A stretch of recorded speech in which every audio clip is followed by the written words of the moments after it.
Yeah, now you're the host. Yeah, yeah, there you are. Hello. Wow. Okay. Okay. Do you want to chat for a minute, or you got other things you want I need to I to need do? to finish just a couple minutes of what I was doing. Okay. Um, and but yeah, I'm gonna turn my camera off so you don't have to watch me do that. But if you go, let's see, meetings being recorded. Okay, I don't really want that. Okay, yeah, because I need to reset my system, so I'm hearing out of that and different things. Um, yeah, so far you and I are down at the bottom where it says participants. Currently, you and I are the only participants. Yeah, and Okay. this is where everybody will call in. So now let me just ask you one more thing. I got a little window in front of me, and yours just says Ron. Um, Okay, and it says philosophical evolution seminar. I see View, that. join info. That's in blue. And then it says start typing or try slash inside quotes to insert. And then it Oh, you says don't need to do it. You don't need to do any of that. none of that. And then it says start AI companion to assist with your meeting. I don't need that, right? Nah, I So I don't think should just so. X out, I should just X out of this and No, I um think you should just stay. Just turn off the camera or turn off the video or whatever. But no, don't. Oh, you mean the AI part? right. Yeah, yeah, yeah. Now Yeah. I've got start AI companion to assist with your meeting. Start questions and meeting summary for everyone, and then it has close or turn on. Um, but do I need the AI companion? I guess that's the big. I've never used it. I don't think we do. So I should close that then, I guess. Sure. Or just click don't remind me again. Click don't remind me again. That's always a good one. Leave me alone. And then I'll close. Okay, that's gone and my picture's still there. There you go. Shit. Boy, this is. No, it's good. It's good. Okay. I'm going to Okay, put do your myself on thing. mute. Okay. All right.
What happened?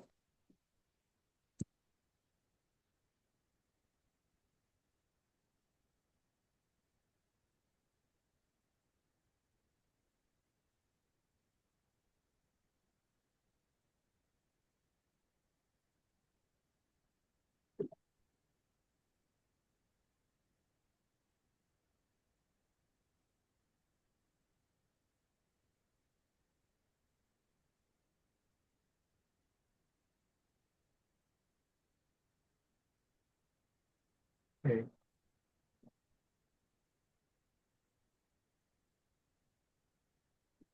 hi, Phil. Hey Frank, how's the volume? Yours sounds great. Great. Do you hear me okay? Huh? You hear me all right? Yeah, I hear you fine now. Good. Yeah, Good. I was having issues, but I think I worked them out. I called Ron after I tried you. Um, and Yeah, I see his name here. so you can see his name there. Yeah. Yeah, he was there and we kind of played around with it and then I think I'm okay.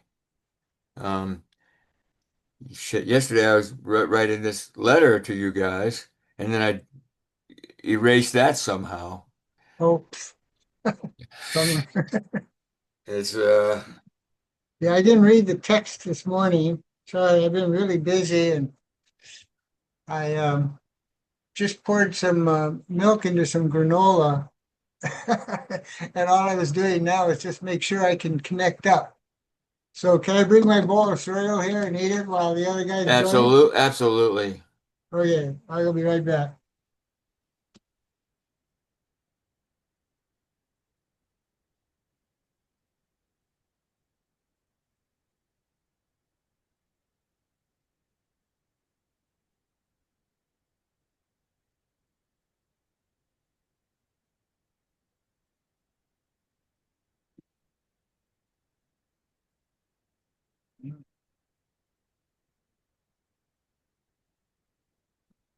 All right. So how you doing, man? Not too bad. I'm really unmotivated to do a lot. I stand around and look at all the stuff I need to do and I just like, I don't feel like it. But it's okay. This morning somehow I sprung to and I cleaned the garage and moved things around and did other stuff like that. So I'm doing better. I gotta kind of like kick myself in the butt. So how many I cases you think. got going? Well, I just only got two main ones right now. One's taking up a lot of time. The other one, the client just doesn't understand me or his case, and he's got a petty misdemeanor. He keeps asking for a jury trial. Like, no, you don't get one here in Hawaii for a petty. Shit. Hey, he continues to ask, I want a jury. It's like, so they made him a pretty good offer. I said, okay. He said, okay. He said, and then he found out the judge isn't a part of the agreement and she doesn't have to go along with it. So suddenly he doesn't want to plead to that because he doesn't know what she'll do. I go, Listen, too, 95. I'm gonna interrupt you. I know you got Yeah, your cereal there to eat. You don't have to answer my question okay. anymore. You can talk to Ryan. I'll talk to Ron over here. Thank you. Yeah, thanks. All So, right. How you where, guys doing? where'd you go for the No King's Day, Ron? Well, actually, we were going in Frederick, but I had the flu shot the day before, and that left me laid out. So that's what I Oh, did. Hold on. I think it worked. Let's see. Very good. Okay. I can save this and close it. La, la, da, da, dum. La, I la, know da, da, King's dum. Day poured rain the whole time. it rained Did here. it? People, It rained here people who too, weren't, a little people who bit. weren't Yeah. ready were just soaking wet. I happen to have an umbrella in my car, but everybody was happy. I couldn't believe it. Just pouring because Hawaii, Yeah, it's a warm here rain. So too. Here too. yeah, no, it was interesting. It was fantastic in Bellingham. Hmm. God, um, I have to think it's enough people to fill a ballpark Wow, yeah. and all kinds of great There was a size, lot here. all kind of great They got size. Say good what? coverage on the local paper too. Oh, today, so we went to we had a couple things go on today, but we went to where the food composting is done from the things they pick up in our neighborhood. We went down to their one of their processing stations, and the woman who was giving most of the tour was so good. Turns out she had her degree in, you know, biology and not social engineering, but uh, compost and the rest of it. She very, very astute from Montana State. Turned out her husband got a job at NIH, and they have three kids. And she said, basically for the health insurance we moved here.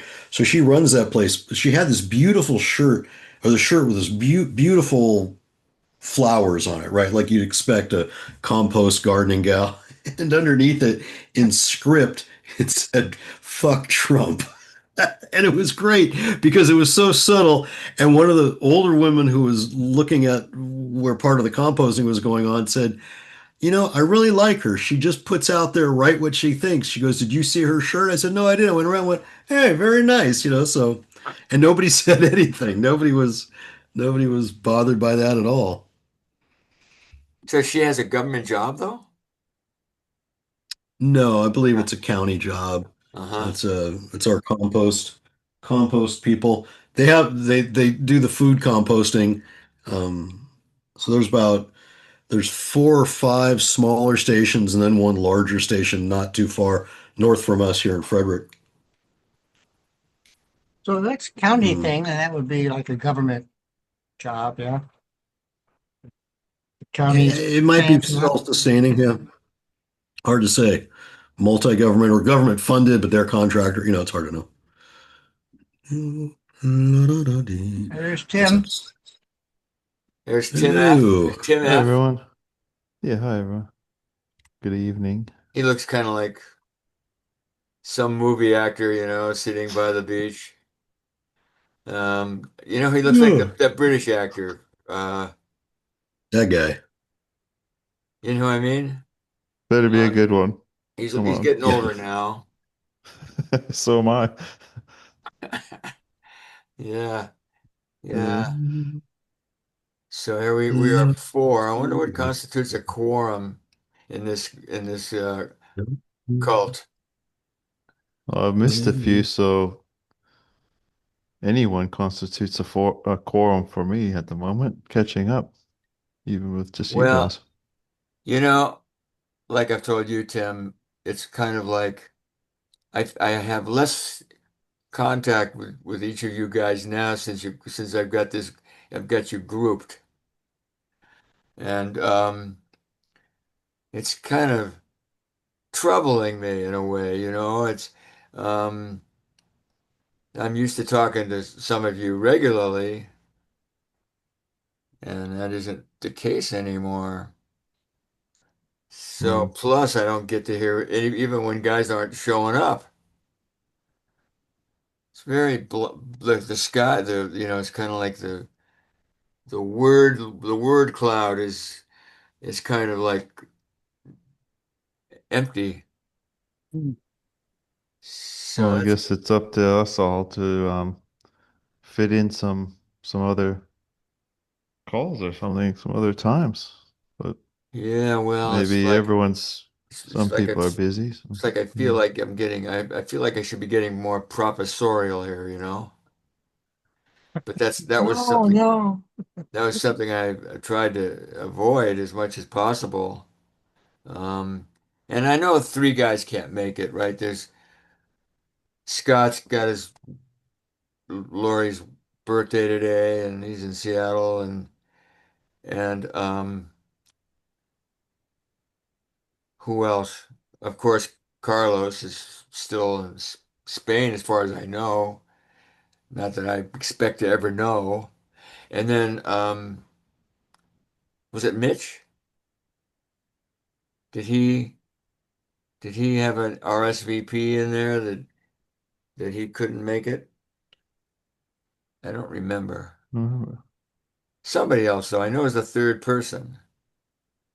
Jamie can't make it, huh? Oh, it's Jamie. Yeah. So Jamie just sent this thing. I don't know if you guys saw it yet. Yeah, what did he just pop in there?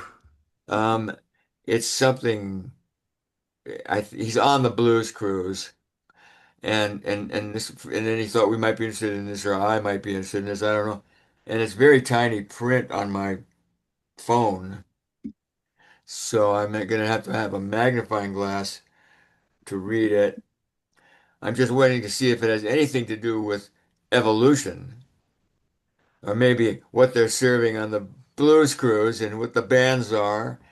And then it's like, I did lay this hint a couple of weeks ago when I confessed how my imagination of this group would kind of look.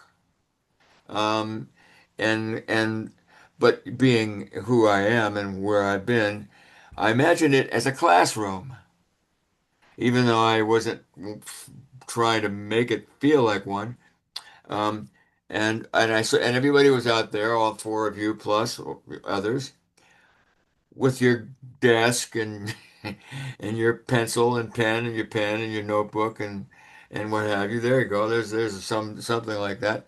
And and I mentioned it, and I don't think I mentioned it to, well, part just to kind of confess where my imagination is, because I didn't expect it, because I know everybody's in their own homes and so on.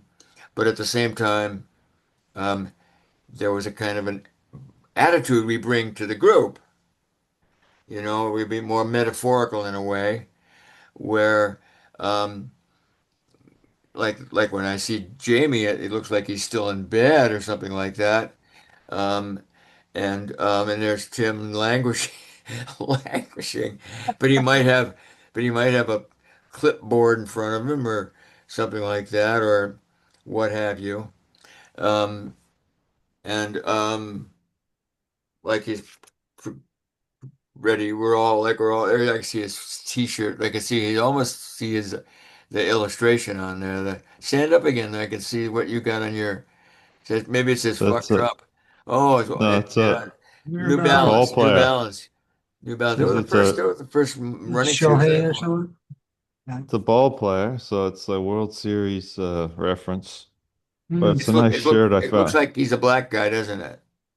Well, I think it's we It went to sort of Japan a has while ago. sort of I sort got this I got it of. in Japan, so it's It's you know Shohei. they You think it's Shohei?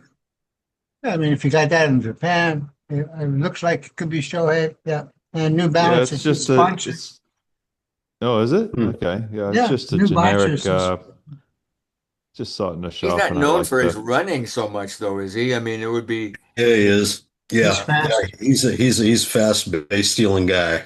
That's He's true. big, That's yeah. true. That's right. He did a lot of base stealing. Now that I think about it, I just some thinking about winning and striking out guys and hitting home runs, and so that didn't see. That's running is That's an sort of. amazing game, yeah. 10 He's. strikeouts I think. and I hit think three he's. home runs. Wasn't that some game? I think he's got going to be perhaps the best player of all time. Um, he's certainly the best player now, Yeah. without a doubt.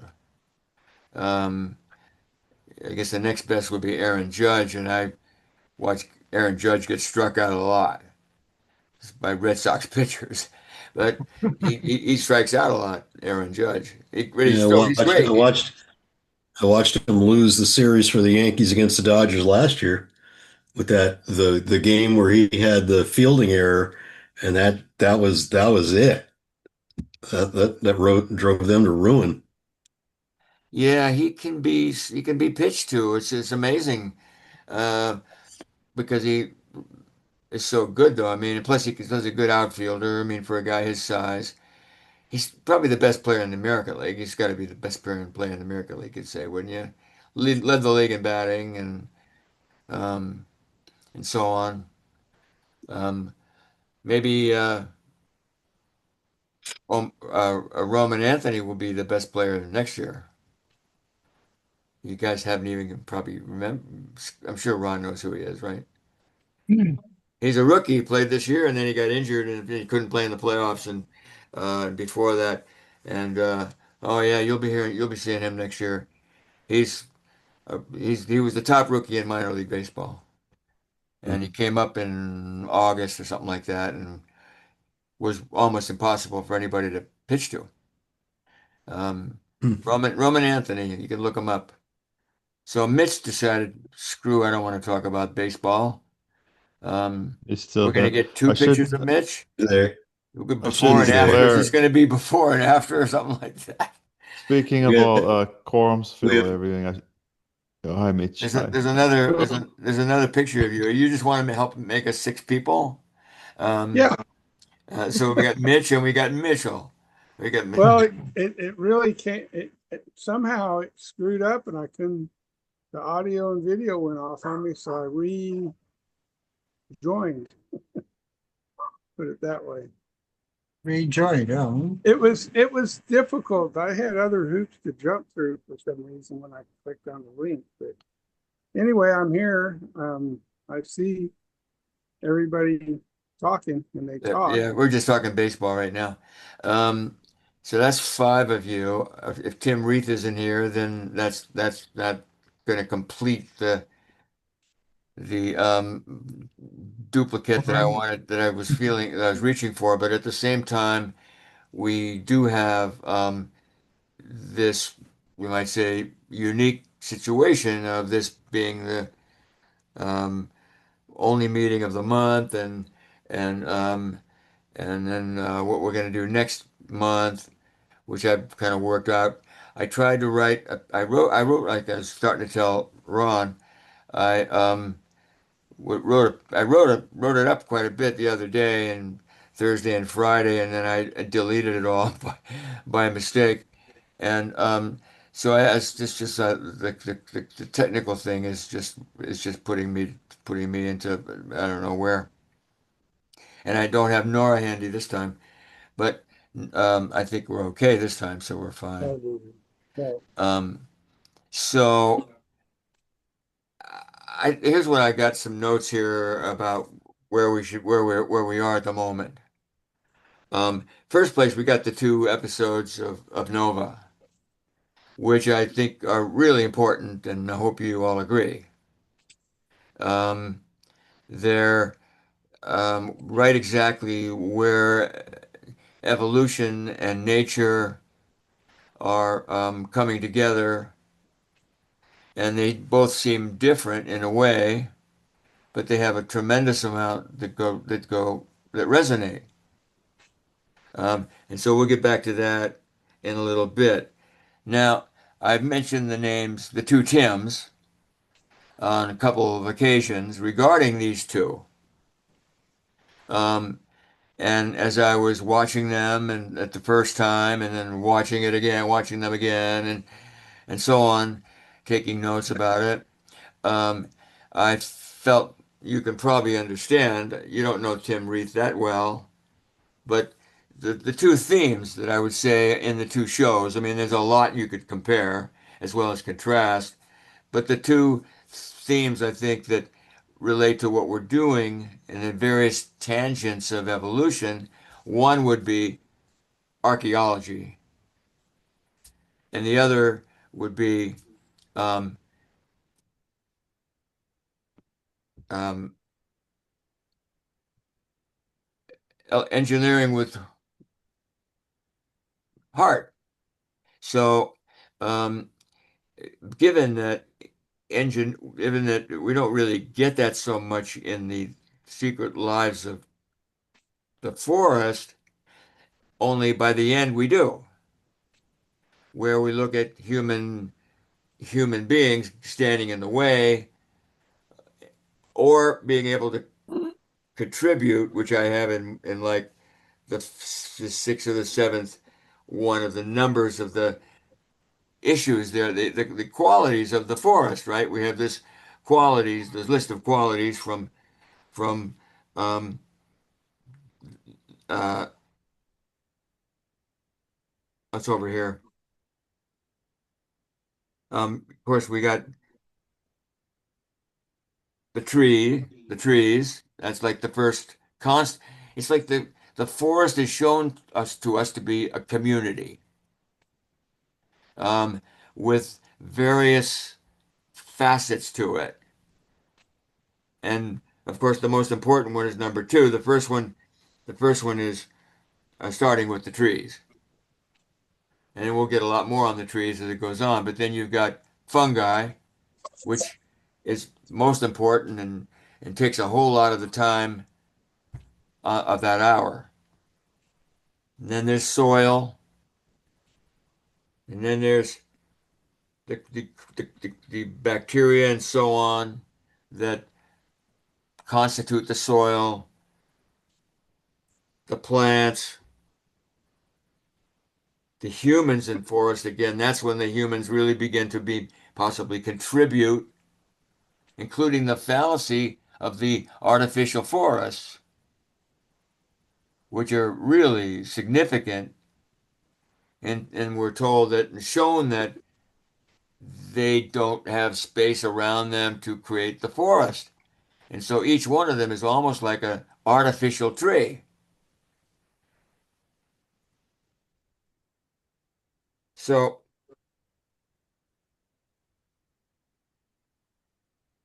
these resonate when we see at the end of the Amazonia one, which I thought Tim Reith would be, and I know Tim is hugely just busy like all of you, but he's really hugely busy running an archaeological firm. So he's not just an archaeologist anymore. He runs the whole International Archaeological Research Institute, um, and is assigning anthropology graduate archaeologists jobs to go all over the world, really, participating in digs. And that's basically what the archaeologists are doing in one way or another. Um, Probably the majority of them um, are going off to where they have to do something like build a highway or replace an airport or whatever, and then they need to bring an archaeological team in there to make sure that they're not messing, they're damaging any artifacts or what have you, before they can go ahead with the engineering. It's kind of engineering with heart in another way. Um, Especially when we think of the nature in the artifacts, and we really get a big feeling for that in the Amazonia show, but also in the one about the um, rainforest in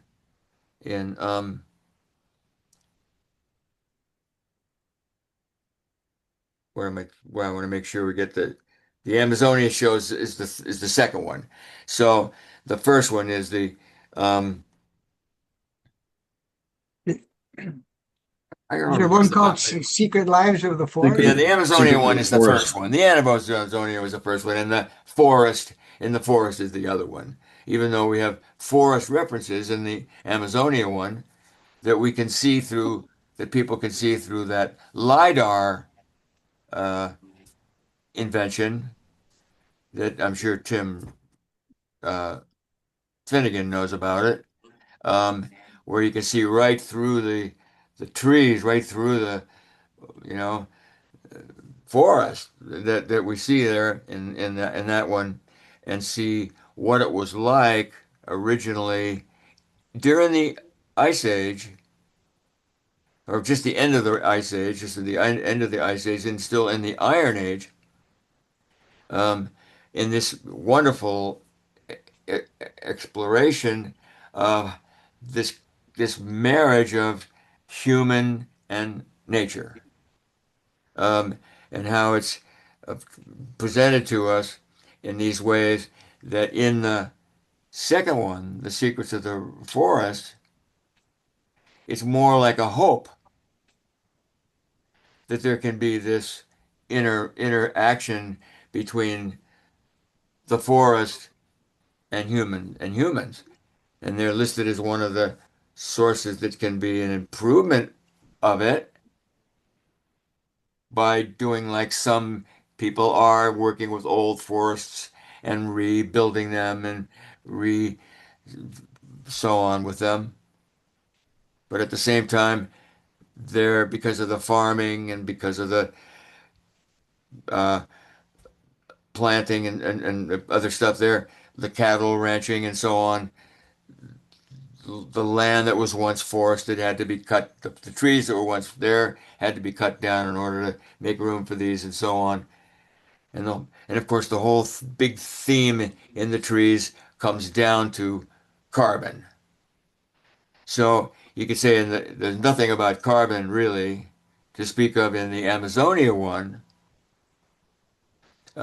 Much more to do with a previous culture, 1600 or more years ago, with the capacity to actually be in harmony with the rainforest in that way.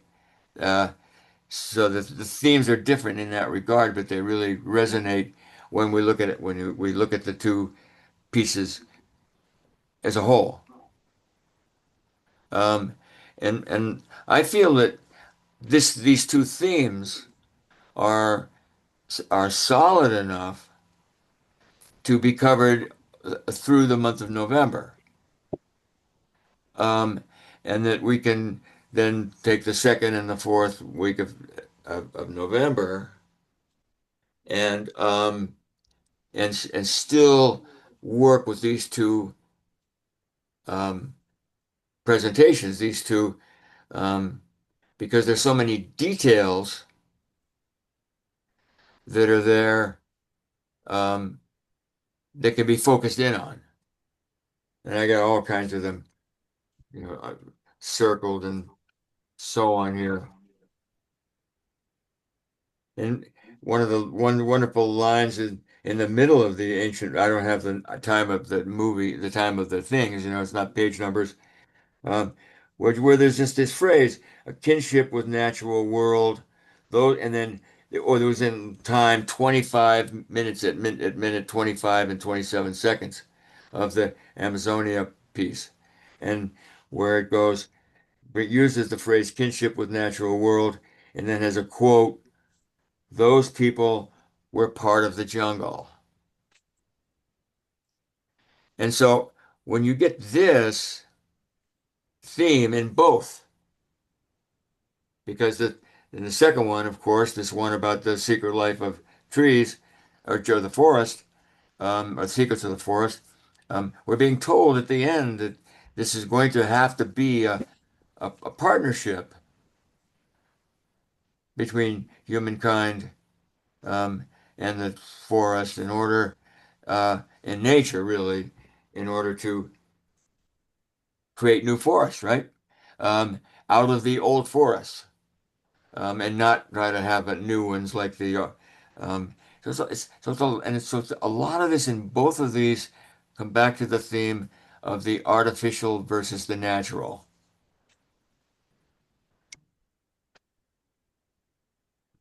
Here's Nora. Let me reply to her. I sent her an SOS an hour ago.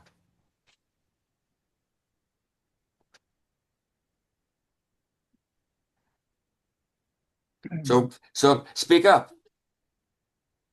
I just started reading Under the Mountain Wall, and I just wanted to say in the beginning there that Matheson makes a very good picture of the fact that the man he's describing is part of the jungle.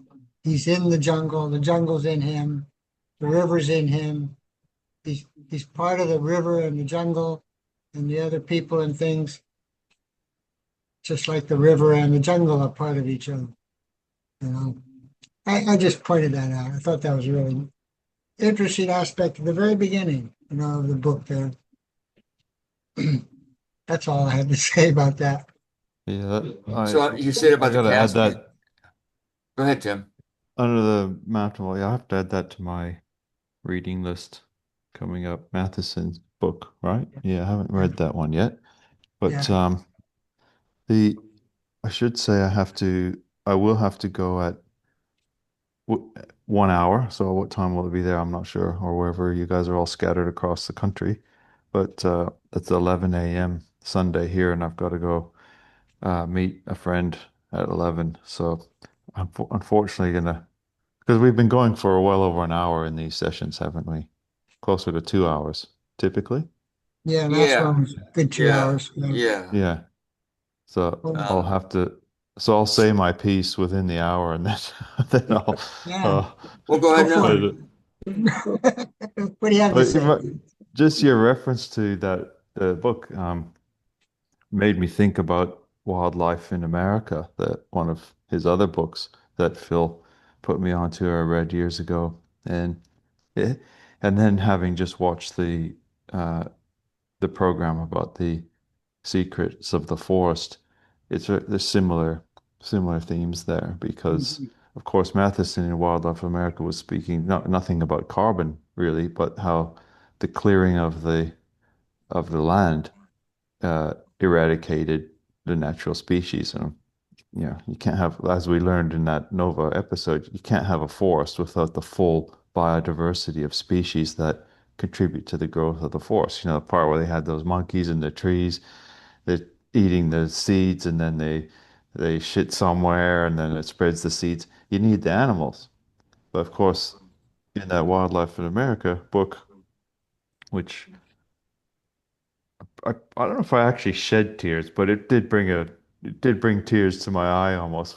Parts of that book where it just uh it's confronting in how impactful the land clearing has on, say the wolves and and then there's all the bird species, and of course he goes through great detail on the big cats and all the, think about what America was like, 1,000 years ago. It would have been basically one big forest, but with some savanna grasslands and high mountain alpine areas, just absolutely teeming with abundance of diverse life. Now, if you get on a flight from San Francisco and fly across to New York and you look out, you get a clear day and you look out the window the whole way, what are you going to see? Mostly it'll be a patchwork of farms in the odd city, right? So all that stuff's common, but that's not just America. It's when I get on a flight in Australia and fly from Sydney down to Tassie or across to somewhere else, you can just see you can see the patches of forest, the preserved ones. All the rest is cleared. So as much as I want to be an optimist, the whole thing to me presents as a pretty difficult situation. So, um, but what a wonderful program that was on Nova. I found it on YouTube and I watched it, and fantastic. The graphics, amazing. Yeah. The production was so good, and the story with that lead scientist guy that told Tom, everyone that to guy plant the Tom. trees. Yeah. Yeah, I was thinking of I don't know, some life story writing techniques there because he confronted with this challenge and then he was depressed and he had the stroke, and then in the end he he came back and overcame all that and did the next phase of his research to show that it's much more than just planting trees. You've got to have a healthy, a fully diverse forest to get the Yeah, full you've got to carbon capture. you've got to plant at an old forest and not that new one. Right. Yeah, The thing exactly. about Yeah. the thing about wildlife in America, um, is basically the book was way long ago in the 60s, I think he wrote it. Um, and it shows the death of every animal uh, that died up until that point. It's a Mhm. huge book. I mean, with a Yeah. chapter for every one, but a lot of them is hunters, um, Hmm. and shooting them for all these various kinds of, various kinds of um, materials that like hats, a certain kind of hats were used for something. I forget what it was. Uh, that kind of it's a heartbreaking. It's all well illustrated too, um, Yeah. and by a friend of Peter's, and it's a very poignant book. I would really, yeah, recommend it highly. To me, to me, it's once again another example of nature and artifice, and it's like they show at the like the woman talks about at the end of um, the forest one. Uh, we're talking about how humans just don't know how to interact with nature.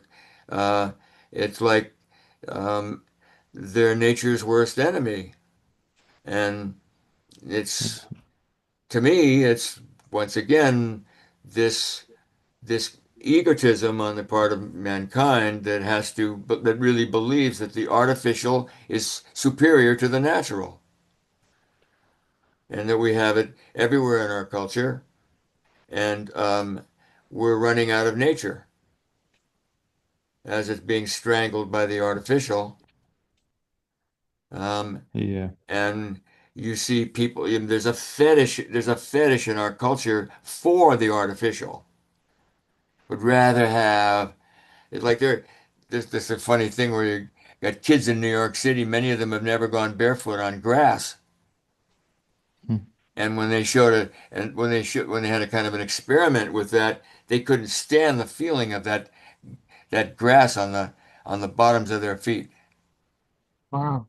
Um, it's like nature being, and of course, I can remember in the 50s when I would go to movies and the villain of the movie wouldn't be a human being. It would be more like a man-eating clam or an octopus, a huge octopus or some other kind of creature.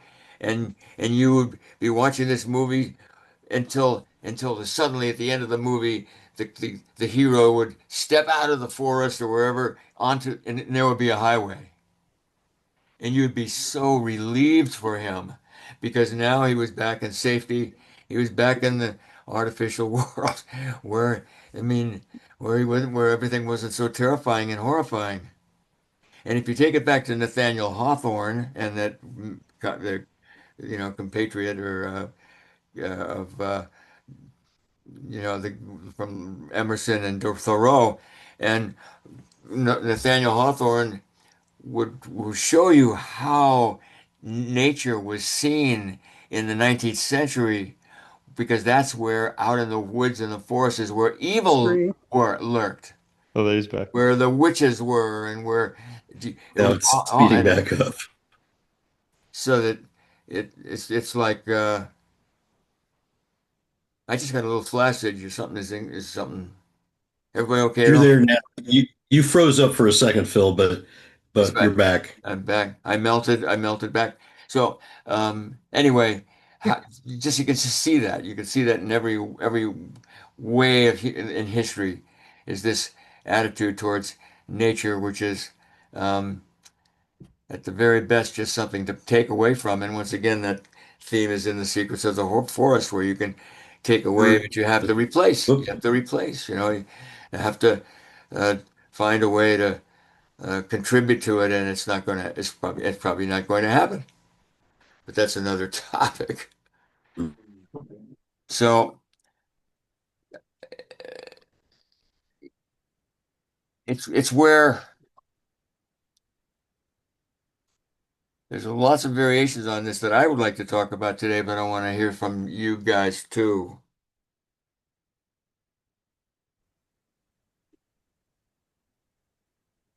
Well, I do have another website to recommend. That I ran across in something around this nature. Um, and it's called, oh, I know what it was. So I got into this, how how early humans survived the Ice Age. And I was doing some looking into that. And that takes you right to some stuff by a guy named Dave Roos, Roos.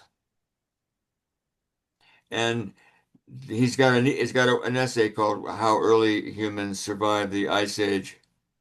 It's a lot of it's some really good stuff there, um, regarding once again how evolution has occurred, in these various ways, both of destruction and construction of the or healing of nature. I'm really looking forward to reading more by this guy. Um,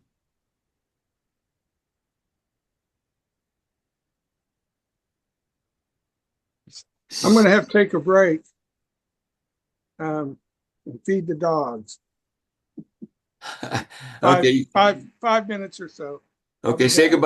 Say goodbye to Tim. Well, he'll be back. He'll be still by then. He'll maybe. All Okay, right, Mitch. I'll be back. Okay. I'm sorry, So Tim. where you the reference you just made, Phil, is that a website or a book? Or It's a where website. where the It's website? a guy Okay. on the web. Yeah, it's a guy on the web. Yeah. And just ask, how did How did uh, humans survive the ice age? how early humans survived the Ice Age? And he's got one that's exactly that title, and then some other ones as well. And I think this Ice Age period, as I'm looking into it a little bit over this last week or so, that it in itself is a theme for some future, um, study. Um, because it's the Iron Age as well as the Ice Age, basically.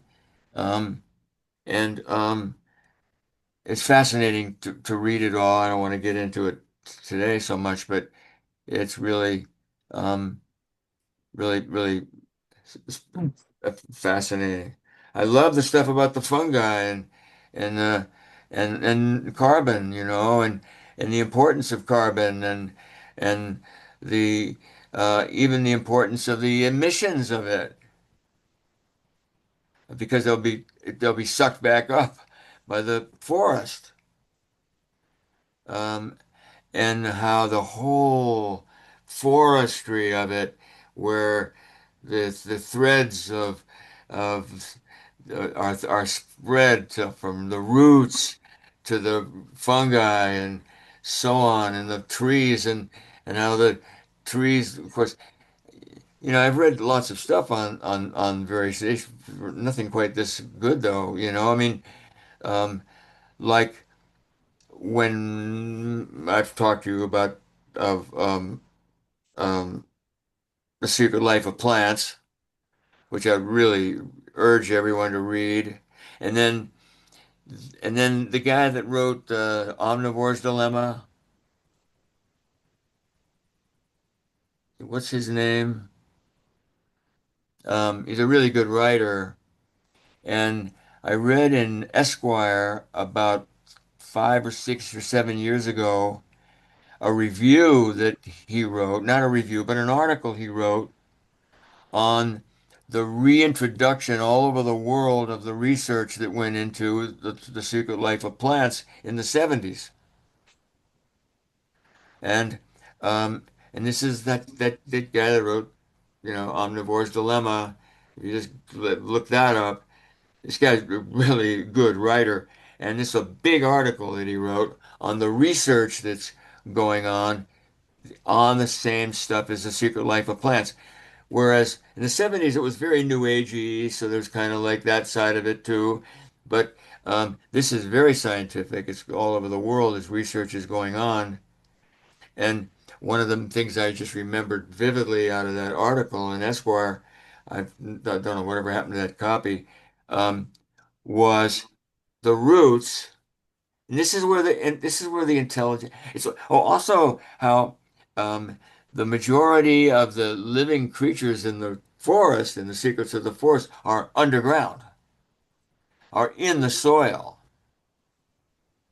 And if when we think about the elements and how they're being trashed, earth, water, fire, and air, and I'm thinking carbon is more in the way of fire in a way. Heat is very much a factor, I think, of carbon in one way or other. But and they were talking about he was talking about how the roots of the trees are really where the intelligence of the tree is, which I think we all know in a way. And then and there are lots of research on how they'll work to find where the water is and this kind of stuff. And there's like a mindful practice on the part of the roots. I mean, You know, it almost causes one to, when you think about the complexity and diversity of the forest and the, millions of years of creation of those interactions between all the levels of the plants and soil and animals. When you then see a single tree planted somewhere, you just think, that poor tree. I mean, I don't like Christmas trees but that's a different reason. But just to put, when you have one tree in the middle of a park that has dug a hole and it's trying to make it, it's trying to reach out, but none of that complexity, none of that reciprocity is there, right? Yeah, I kind of, and you wonder how many years is it going to take for, just like in the examples, the tree farms, in contrast with the tree islands that the lady was that's right. creating to Yeah. fix the land that her parents had denuded.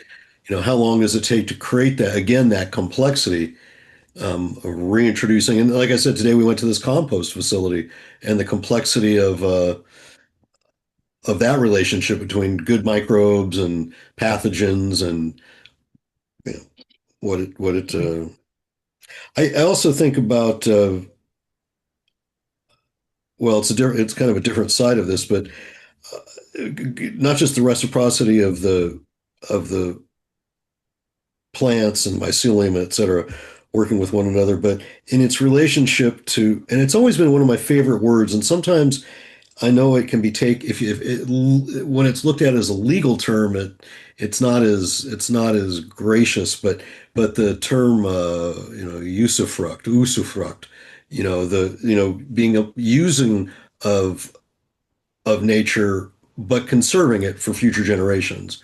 And I just wish, and I don't know whether it was back reading through all the stuff we had as an undergraduate or graduate, or whether it was a certain, one version of the Bible, who knows, where I mean, that was humans' charge, right? And to me that always made the most sense. It's like, yeah, we gave you dominion, but that didn't mean oppression, right? It meant that you now have the ability to make the conscious choice to not abuse this natural world. And I've always thought usufruct was a great word, that yeah, you can use it, but you're here to conserve it as well. I think legally it means the ability to use someone else's stuff and not trash their land, but I think of it more multi-generationally. And so when the and I think it was in the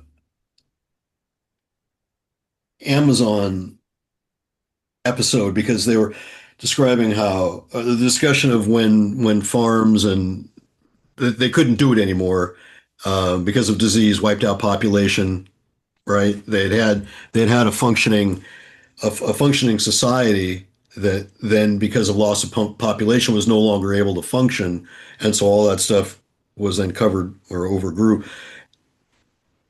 But the original discussion of there was enough in the forest to live off of, but you weren't.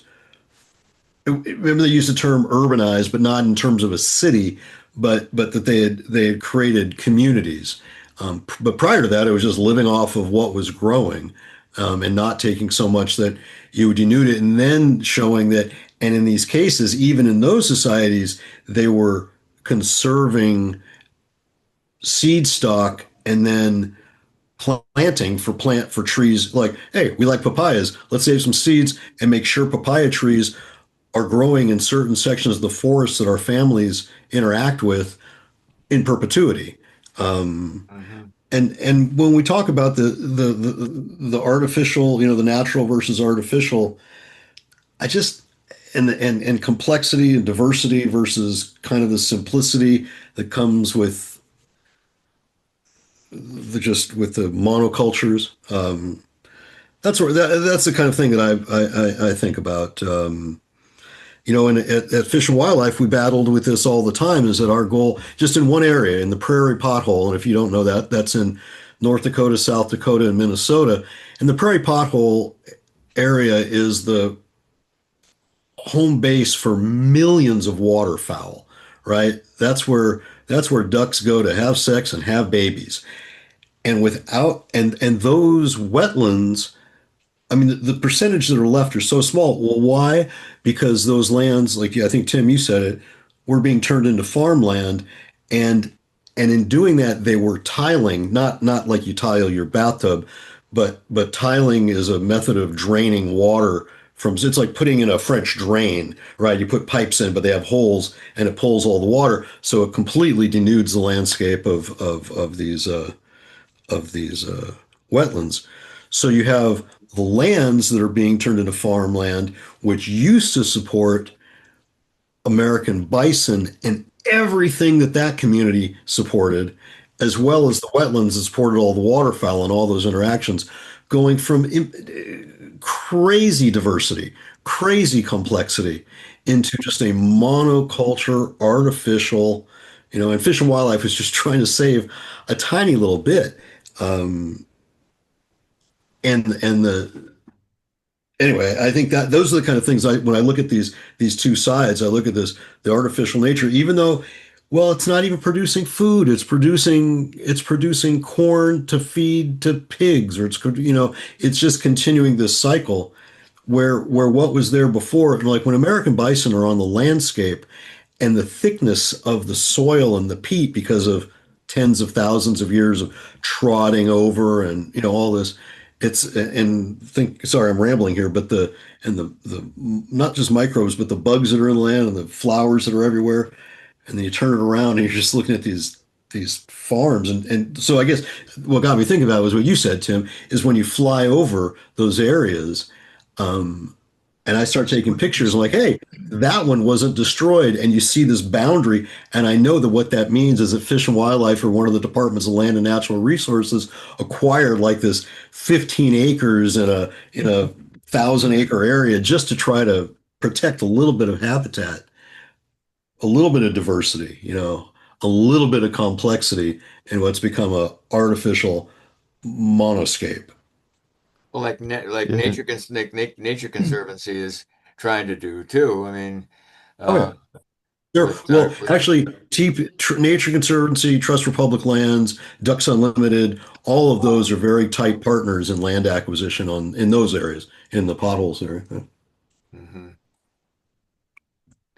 If you walk into one of those protected areas, Ron, that you probably it may not be as diverse and as complex as it would have been if it was completely untouched and part of a whole national, the whole land mass was equally undisturbed.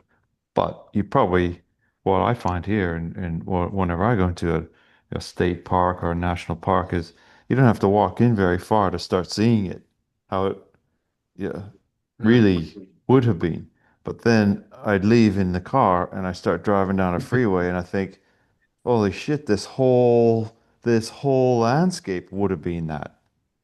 But Right. it's It's just kind of little like when patches. when people say, "Oh,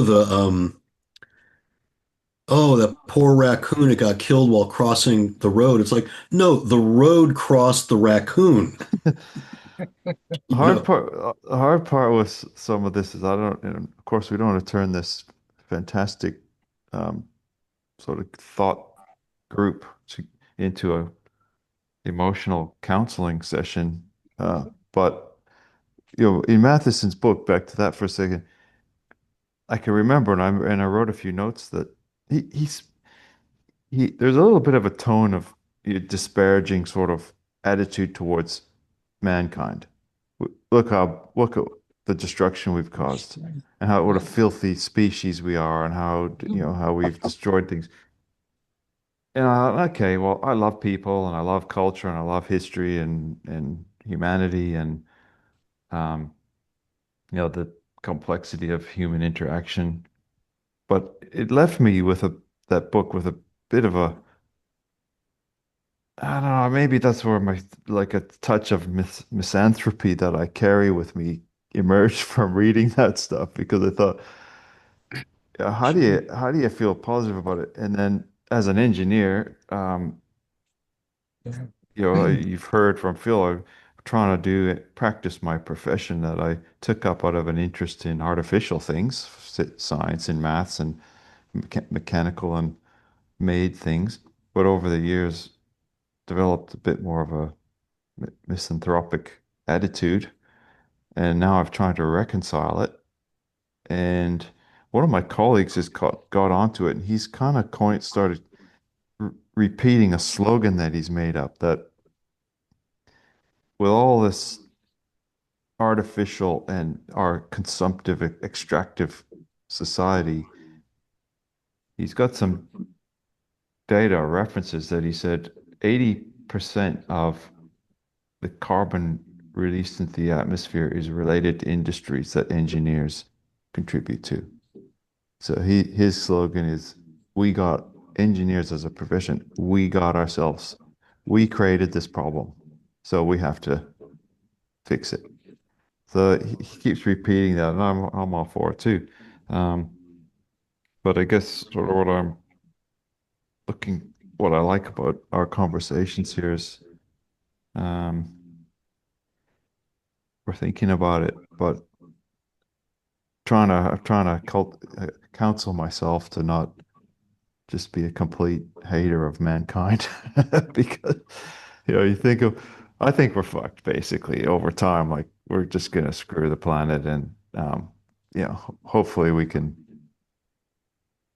You Um, know, the planet was being run very well by all the native yeah, originals.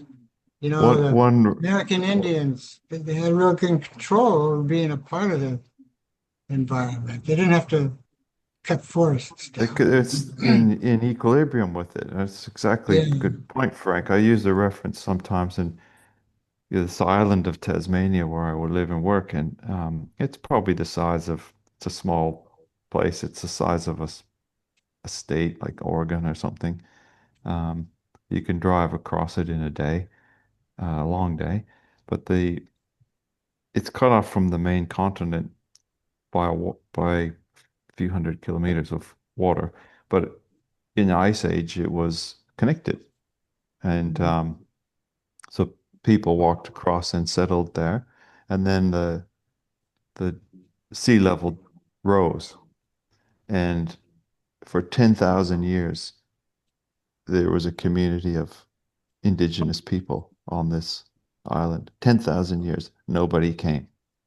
Nobody came, nobody went. And they would have had generations of wars and tribes and this and that and everything.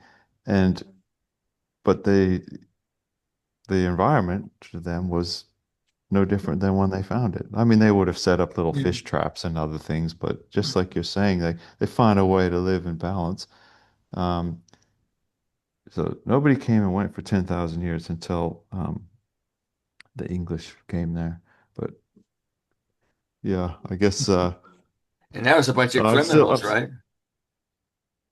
yeah, That well, never, English, well, first before all the convicts were sent there, the first few English ships came. I think what first they try to be friendly with the indigenous people, but then they realize they're a bit of a nuisance, and so they just killed them all. But the um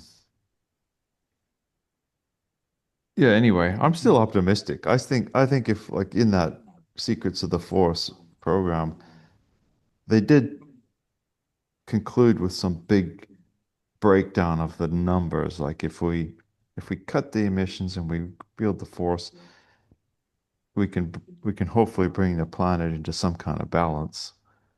But it's just hard to look past all the things that you're talking about, Phil. Yeah, everybody wants their new Tesla, and everybody needs their big house in the suburbs, and and we all do. I need it too, right? I got it with computer screen and all this.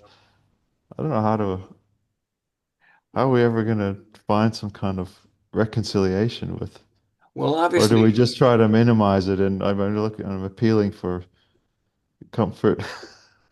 well, I don't know I think that we if you ever, all have to watch ourselves enjoy some of the things that are when they're multiplied out there are disastrous.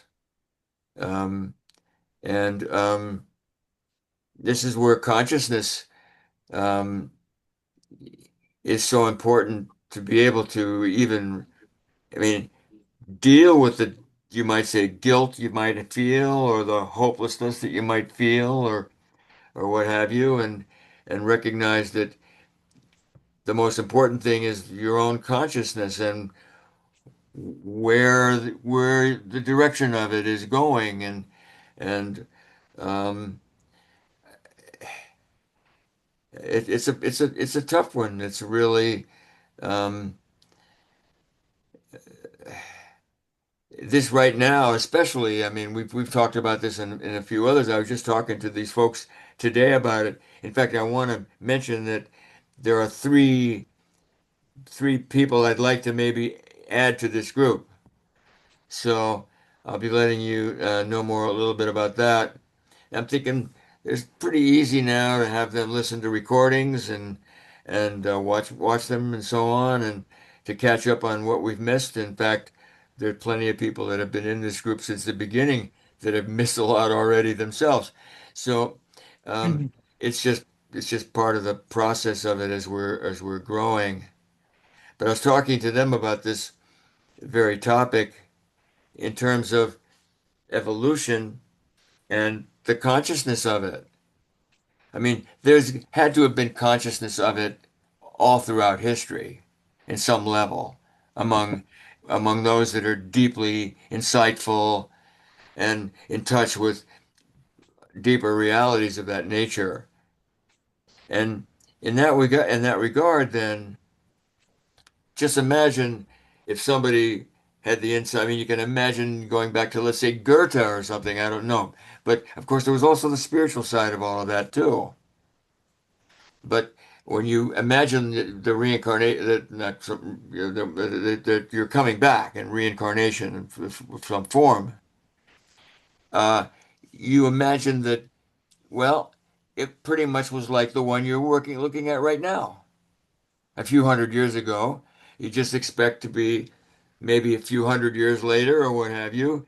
And this is all kind of fiction, but at the same time, an interesting way to look at it, because then you think about it as what you imagine this world would be in the future. Now, unless you're really in a fantasy mindset, you know that it's not going to look the same for long. Uh, we're just on the verge of so much change and so much cause and effect that all you have to do is have some intelligence about you, and then drop your other hobby horses, as they call them sometimes, and look at it that way. Um, and yeah, I think this is a responsibility just in that regard. Yeah, Tim? Yeah, on that note, I've got to run. Sorry, guys, That's okay. got a dash, but I'll That's catch you okay. next time. Yep. We're going to be second and fourth Saturday in November.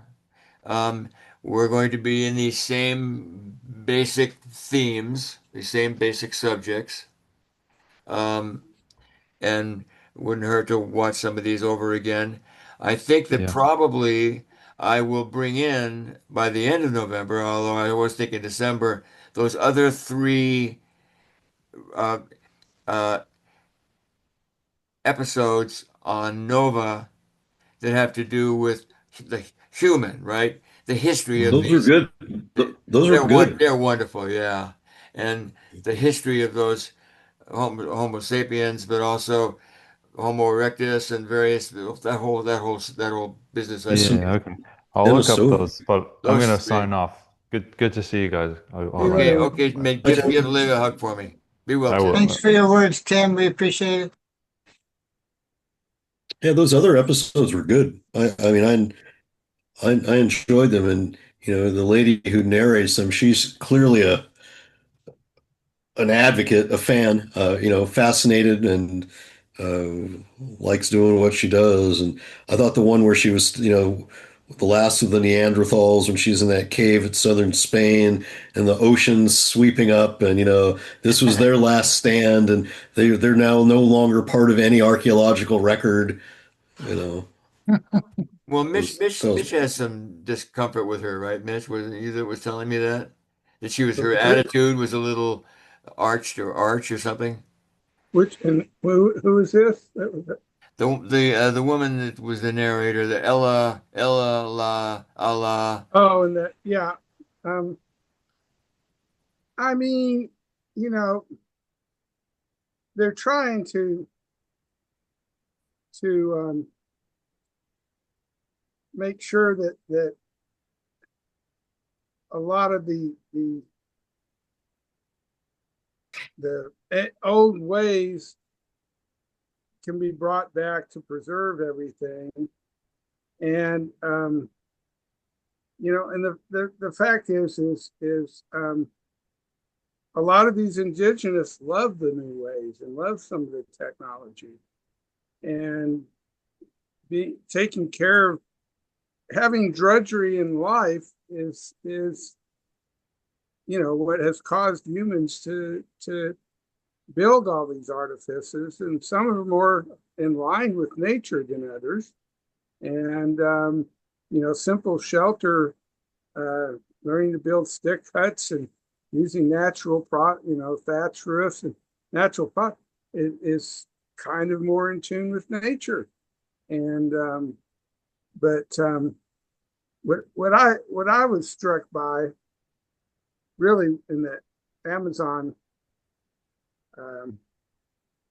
feature in both of the novas was how much nature had this symbiotic, interwoven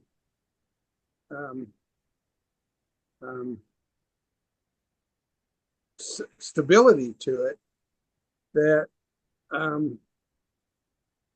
it is on different levels. When we were in high school, we were only taught there are plants and animals, and now they divvy it up into 5 different life forms, and plants and animals are only 2, and fungus is 1, and the amazing and so yes, we can't just plant forests and expect them to replace the old ones, but if we bring in a little bit of soil from the indigenous soils that are still in forests that are still intact, nature's amazing how it spreads itself all over. And yeah, it may take a long time in human terms, but a few hundred years, it's amazing how something can regenerate. And we have examples of that. And Hey, just leave a house abandoned for a few years and it's overgrown. yeah, nature's amazing. And so it's I feel like there's hope, but we just have to, um, you know, get cultures to where they're eco-minded and use new technologies. And that's one of the good things that has happened in my lifetime is science has affirmed, all this stuff that was in the 60s called, which they were saying, oh, these people are, just way out there and these eco-minded people are just hippies. And that's not the way it is anymore. Science completely understands this stuff, and educated people that read the scientific journals about it, they understand it. It's not a hippie thing. It's not a radical thing. Cleaning up the earth is a sensible thing, and it's good science. And so it's just a matter of creating a culture that respects that and wants to use the science, the various sciences that are emerging to help facilitate that. And so I have a certain amount of hope. Um, but to me, it's amazing that we've managed to not mess things up. Just like it's amazing, we haven't seen an atomic bomb go off since World War II, with 7 other nations having bombs. You know, it's just like whoa. Um, it's always going to be precarious. Well, let's just I don't quite share your um your optimism, but um let's just bring in the other you might say uh aspect of this whole business that we're going to be having to deal with forever, and that's the amity-enmity complex. Now, I also don't see science as being as insightful, uh, maybe. I think that artificial intelligence, for example, to me is going to take us in a terrible direction. Um, I think that um, science is more concerned with other motives than just, you might say, um, hope for a new future. I think it has a lot more to do with if you can do it, then do it, especially if there's a lot of money in it. Yeah, that's what you benefit. And most of that is once again going to contribute to the artificialization of things than on the opposite of that.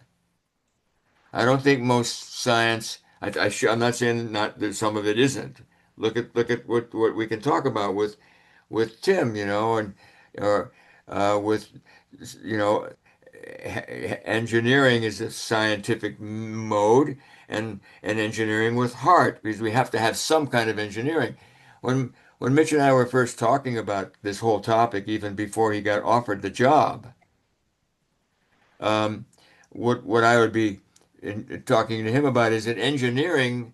If I were to give a talk, as we were talking about, if I would come out to Australia and give a talk, and you might say the philosophical side of it, um, I would say that engineering is just a simian, an ape, finding a stick that'll lift a leaf.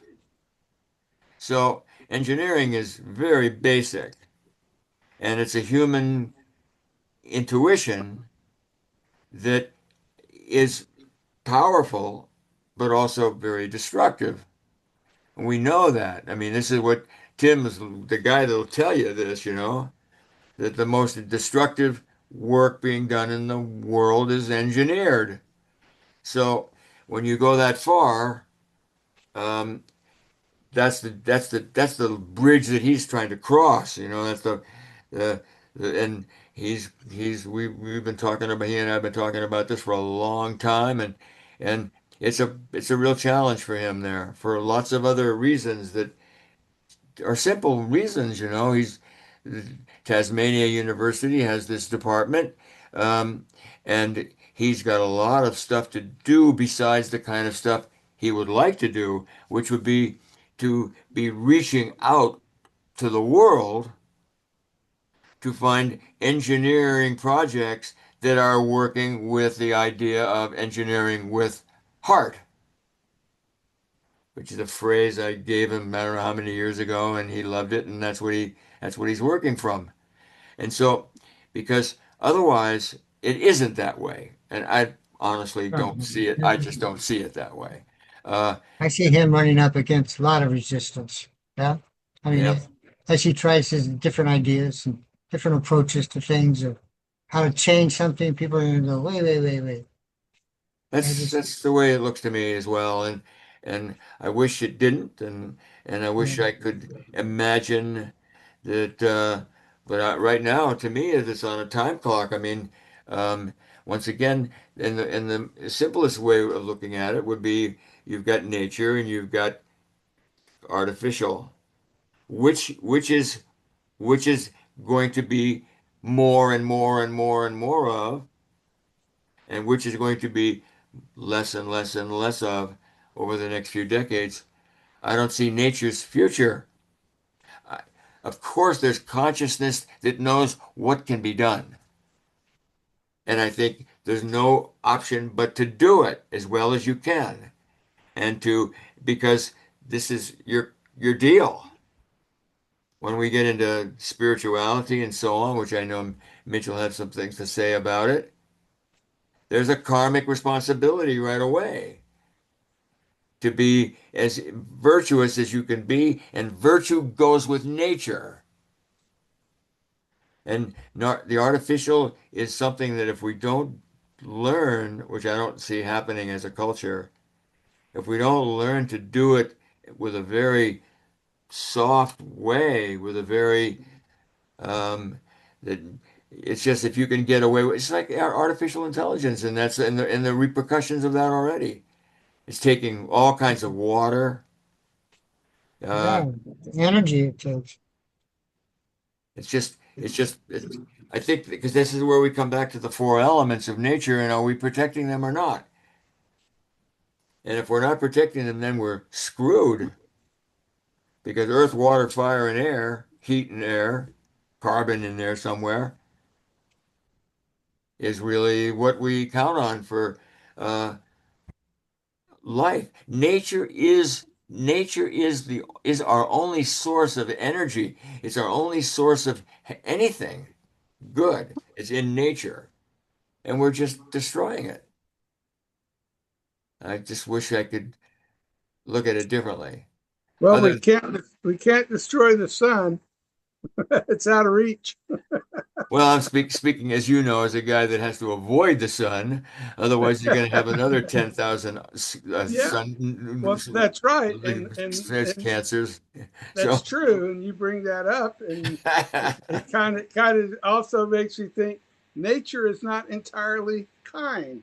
It's good that you have a little shelter from the sun. well, but then on the other hand, nature is what protects me because it's my immune system that has kept me alive, as you well Right, know.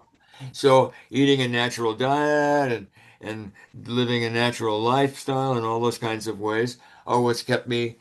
Otherwise, I'd be gone dead. I'd be gone dead decades ago. Uh, right. and so, but I'm just one guy. Nature's got plenty of time to look after me.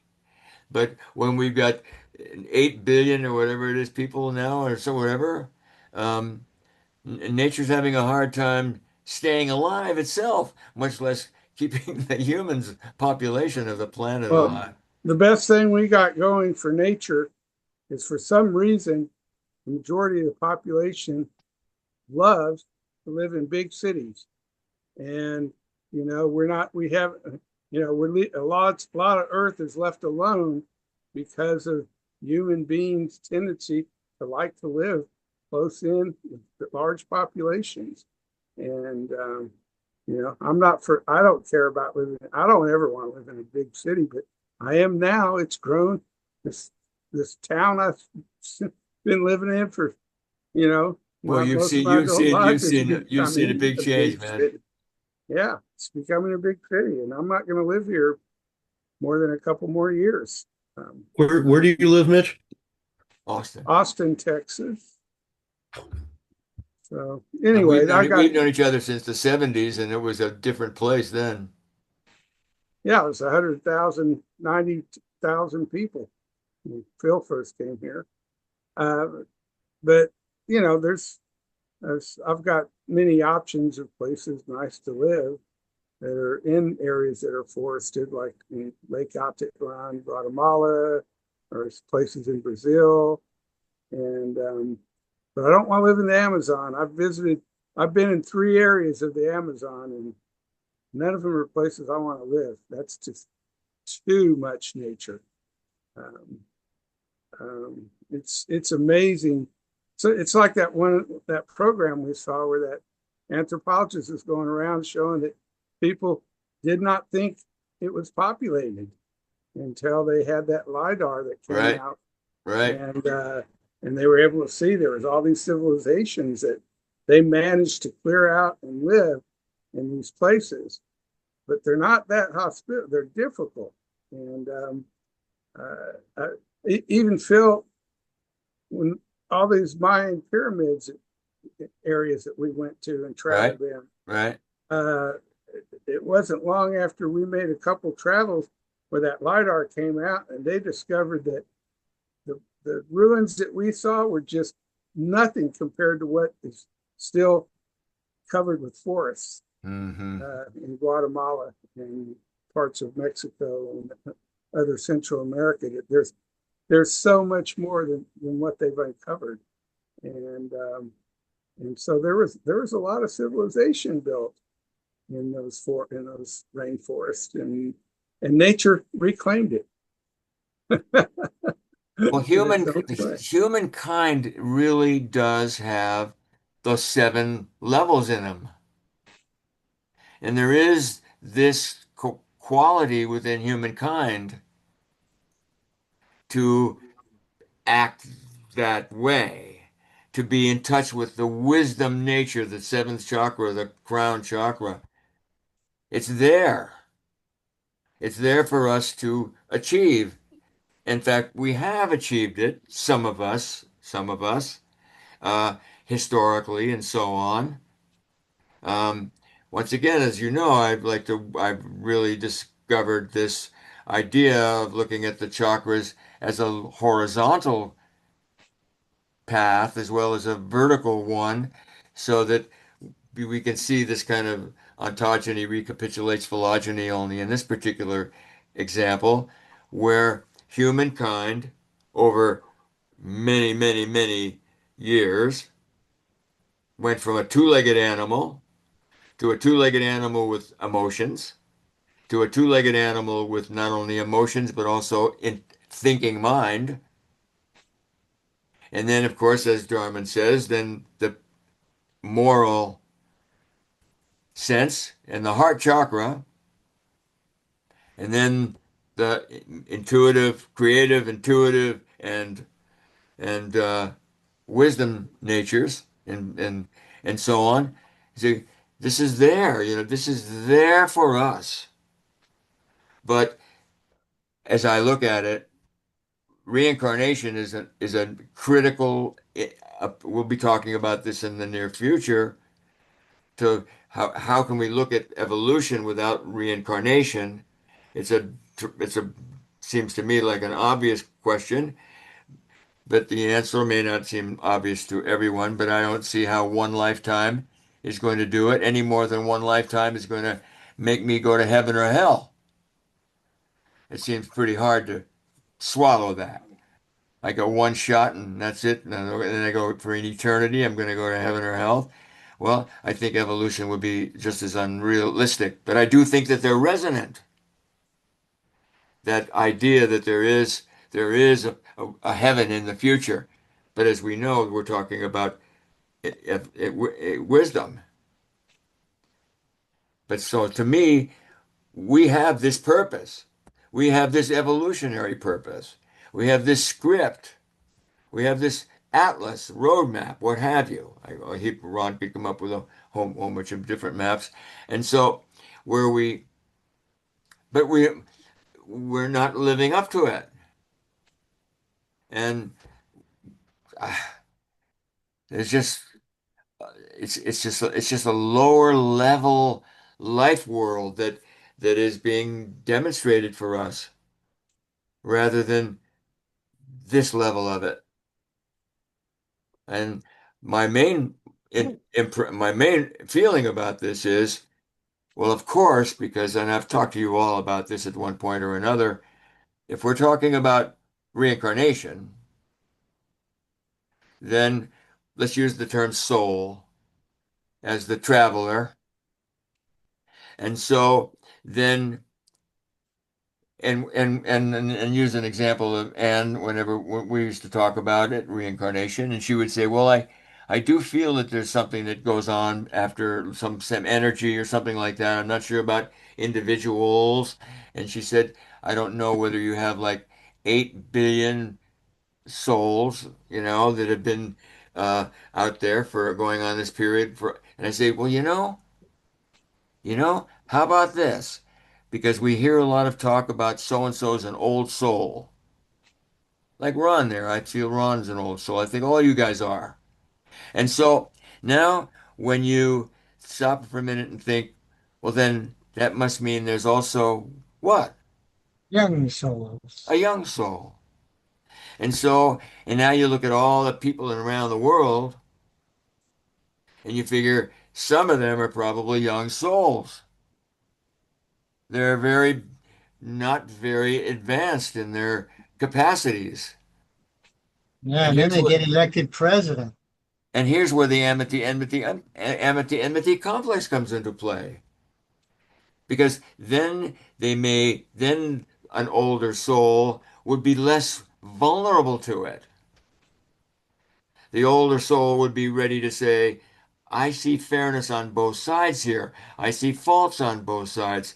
I'm going to be rational, meaning I'm going to see things in ratio.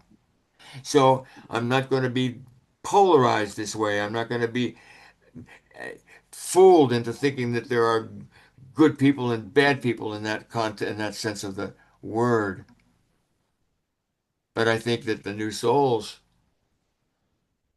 huh, this is a this is a kind of a catch 22 that goes into this whole business. And I don't I think it's, you might say, discouraging when we're looking at um, the population of the planet and how ready it is. Of course, many people are. Mitch is right. Many people are. Now, I watch Mitch's travels, and they're great. I mean, this guy's traveled everywhere, and he comes back with wonderful stories to tell about very high human beings. He can give you many examples of this. But he's on a particular path that leads him to be in touch with these people. And so as he travels around and he's meeting people in all kinds of ways, and they're on comparable quests, and they're with comparable beauty in their souls to be seeing the best, and so on. And of course, there's a lot of people like that, we are among them. And there are a lot of people like that in the world, tremendous number of people like that in the world. But I don't see them as a kind of a majority or anything even remotely close to it. And that's how we got into this topic, um, because I'm not trying to, as you know, I'm not trying to harp on this at all. I'm looking more at the positive side of all of it and how evolution has taken place in the most incredibly beautiful ways.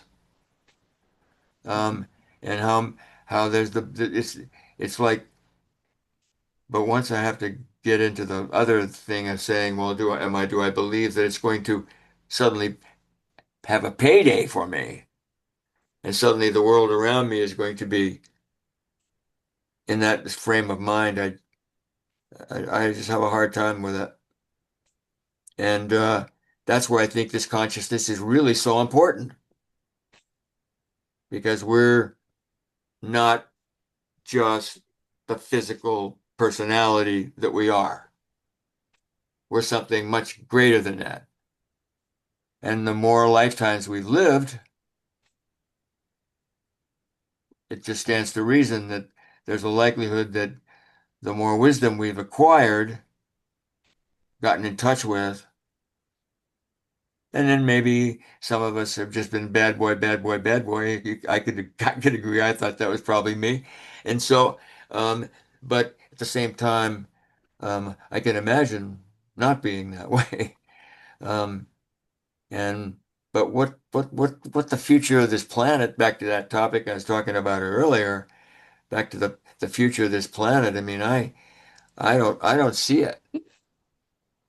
I wish I could. And Mitch has been to some really cool spots, and down in Brazil and so on. He's found incredibly Edenic places, and of course I'm sure these places are there. How What's that well, word? and there's a Malthusian side to all of this too, you know. So Well, that, yeah. yeah. Anyway, go ahead. But the one thing to just kind of I'll what be you're right back. talking about, I'm Okay. traveling a lot. The one thing that I find universally interesting is that it doesn't matter where I go, people are connected to the internet, World Wide Web. And so, you know, it's interesting because they have a mega culture now, and they're not just prisoners of their small city culture that, you know, people, you know, 100 years ago, people were much more beholden to their local church group or, you know, city culture, whatever they were doing their work. And it just amazes me that people of all ages have a familiarity with so many things because they're surfing the internet, which, you know, ironically, the internet has all kinds of evils associated with it. Yep. But yet, Sure. it's like a worldwide library where, you know, people, I mean, originally internet was driven by porn. and pornographic people getting up, and then people started realizing it could be used for, you know, storefronts and all kinds of other things. And then things like Wikipedia came along, and other educational things, and it's now it's just like used enormously for people that are interested in what's going on in the world. And that's what gives me a little hope is people are not necessarily caught up in these small groups, although that is a thing with the internet. People can find a group to be, that's what the new families are, is these groups that are more or less centered around an interest, whether it's a gun club or whether it's a you know, culture about doing hallucinogens, or whether it's a culture about race car driving or motorcycles, or, you know, everybody. These are the new families that are popping up, and some of them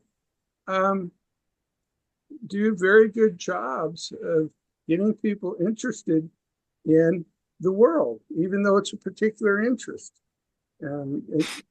So that's why I think that because we have this connection, it gives us a possibility Um, this is a hope Joseph Campbell had, and and Bill Moyers talked about was when he come to the University of Texas that the one great thing about this new phase of society um, is that we can all be connected, and if we can all be connected, that's what's happening in this age. Is we've lived in an age of, you can call it the digital age or the age of, information age is what they were calling it in the Bill Morris conversation, and they were saying, where does that lead? And the answer was to the possibility that we can now connect to what Joseph Campbell called the emerging myth he hoped to see, which is the eco myth, where people created an ecology, a social ecology and a natural ecology that could improve life for everyone. And that's very optimistic, but I didn't make it up. There were other scholars who talked about it and thought about it. Ron? Well, Mitch, what you're saying, I get one of my, I mean, I think for the internet, the challenge I see is, and I have a follow-up on this, is the difference between observation and participation. And so many people are observers, not participants.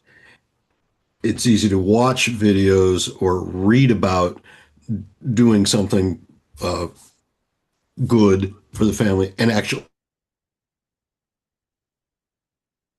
So I've always, people just staring at their phones all the time, worry about that. I agree with you about communities, but I would add on then what I saw last Saturday, where many disparate groups came together for these demonstrations, creating even more both interconnectedness and participation that is beyond just the observation of all the things that are going on.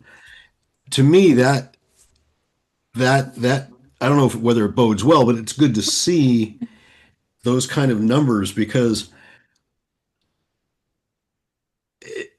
it feels like so much of what's damaging just runs people over. Thinking about using again the internet as or knowledge availability, it doesn't mean that horrible things weren't happening before and aren't happening now and won't be happening again. It's just that now we can see them. It might have been. I mean, I can kind of think of a. It's like, oh, we live in a not idyllic, but we lived in this idyllic life. Well, you just didn't know the railroad baron was over there. You didn't know the coal mine owner was right over there tearing down your mountaintop because you were two valleys over. Um, but I was encouraged last Saturday. Only one of the and I don't know if I want to be political on this, but one of the things that's been interesting is the kind of well, I don't know, Phil, were we all on the phone when I talked about the lady with the t-shirt today? Were we what? Oh, Were we what? and the woman who ran it, it was really there was a big crowd there. Maybe six. The talk was great. Younger person has her degree from Montana. Why is he the only one that's having those stops? You're getting interrupted here, or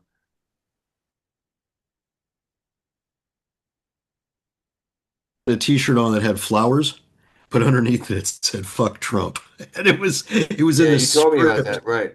Yeah, You're, yeah, but it was you're just cutting out. You're cutting out. it happens. Hey, actually, speaking of cutting out, I need to go. 8:30 is kind of my limit here. I don't think I'm going to be on the first call in November because we have a Saturday night to go see a show. So we're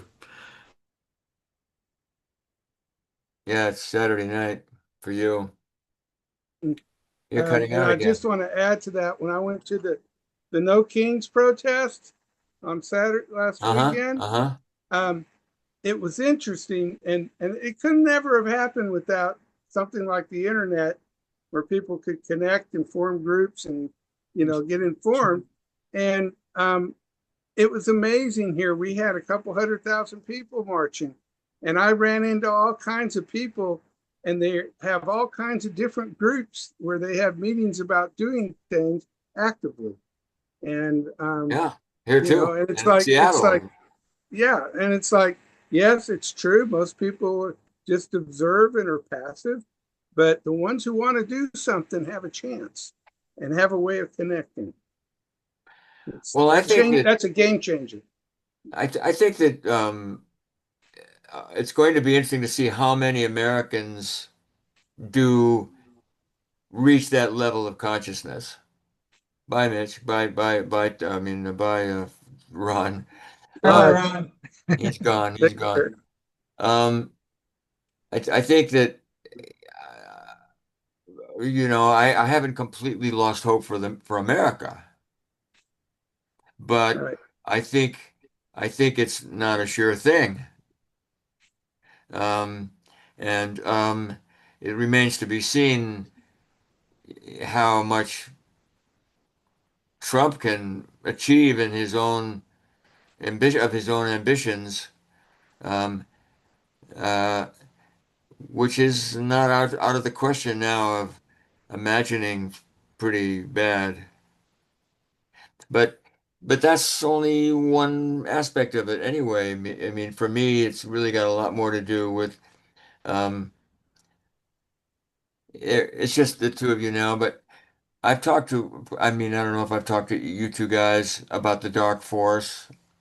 Um, Mitch, maybe I haven't mentioned to you how Andrea Puharich educated me on the Dark Force when we were in Mexico. Um, I've been pretty much on the alert about it ever since. Um, Looking at various events and things in my own life as well as in others that almost can't really be explained in any other way, other than, once again, the opposites, of course, are there, and there's also the light. There's the light. For me, is the seven levels, and that's the way to the light, the Rainbow Bridge. But the dark force does seem to be a factor in all of this. Um, and I'm Can you describe the dark force? Just, I mean, how about the word evil?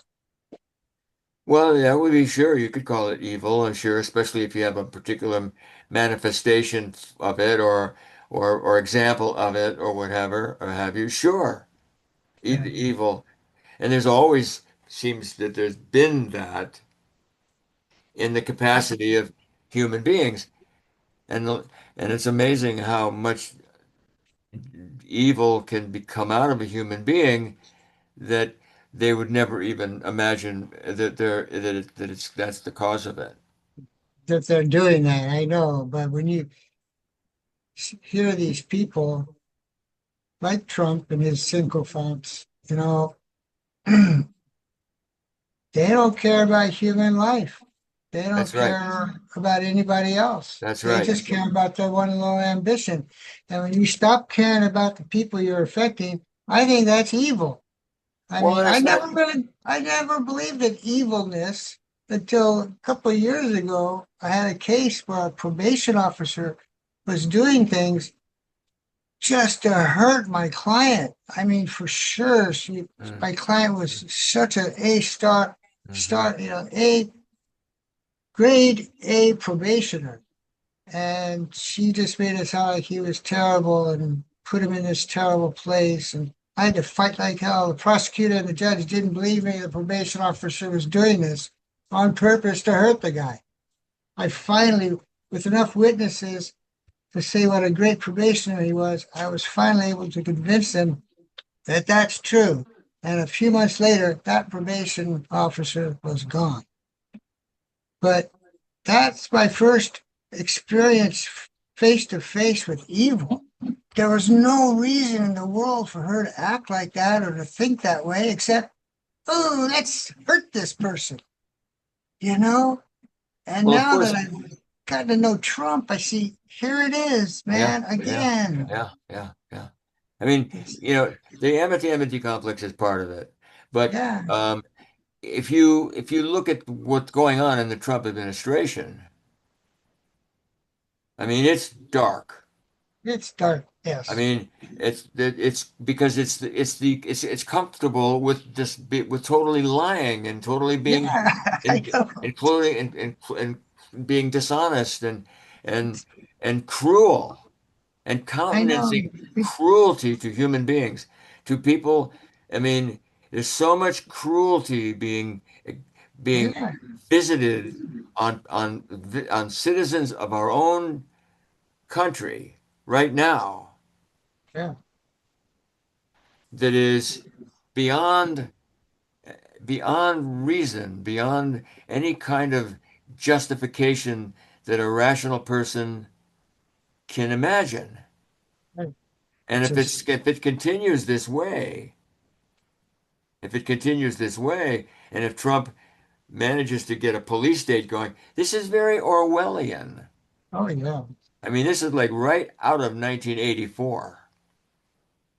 It's people, I don't know, they talk about the authoritarian's playbook, and Mhm. I never really thought about it, but evidently Trump is just, going right through the chapters of Mhm. that book, one by one and all at the same time.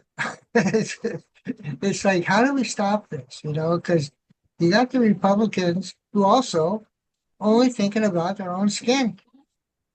It's Boy. amazing. They don't think about the America that they grew up in and represent and believe in. And it's so hard to understand how many Republicans are there. 200 in the House. I mean, there's so many of them. If they got together and said, no, we don't like Trump, they could change things. But what? The Yeah, two, there are a handful. Um, but it's a position that they're stuck with. Plus, I wonder about the intelligence level of across the of that part of the culture. Well, they're that's right. affecting a lot of people who voted them in office. And I think it can be so bad that it could definitely, you know, be the demise of the Republican Party, and that we could see the reaction in the pendulum swinging where the Democrats will be in power in 4 years from now. Well, And I think it's possible too. I'm not saying it isn't, Me too. I'm but rooting for that. but but meanwhile, there's when you look at people what on food stamps that are going to get cut off, and it's poor mothers with children who will suffer the most. Single mothers with children. but it's going to also, Mitch, it's also going to come down to the level of the level of the vote and so on. Yeah. There are ways that are already being, in fact, with all the gerrymandering that are going on right Yeah. now by the Republicans in all the states, um, there's it's going to be um, a real question about whether it's just a nice election, uh, the way we're used to thinking of it before the Well, the, the yeah. 6th of January. All we need is a few percent shift from Republicans to Democrats, and the gerrymandering will be minuscule in that shift. Maybe, It's maybe. really about changing the population to be anti-Republican or pro-democratic, whatever way you want to look at it.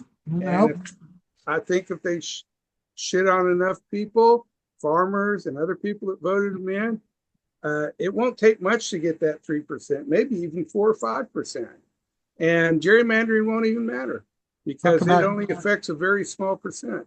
Oh, I'm not sure about that, but I do In agree most that places, it's they're true. going to be disillusioned and disenchanted Trump voters voting against them. I have no disagreement about that. but I don't trust really the vote, you might say, maybe as well as you do. They're going to, I mean, it. I don't know. We'll see. Um, what if they got those guys like those guys that they're arresting people for nothing and so on, and they're all over the streets of towns? What if they had a bunch of those guys at the voting booths? And I mean, I don't imagine that there's anything beyond my Yeah. imagination here. Right. Uh, I think anything's possible given what we've got already underway, Yeah. and maybe it'll all turn around and democracy will win, and enough people will have the light with them, and they can win. I don't know. We don't. Yeah. I don't. No, no, no.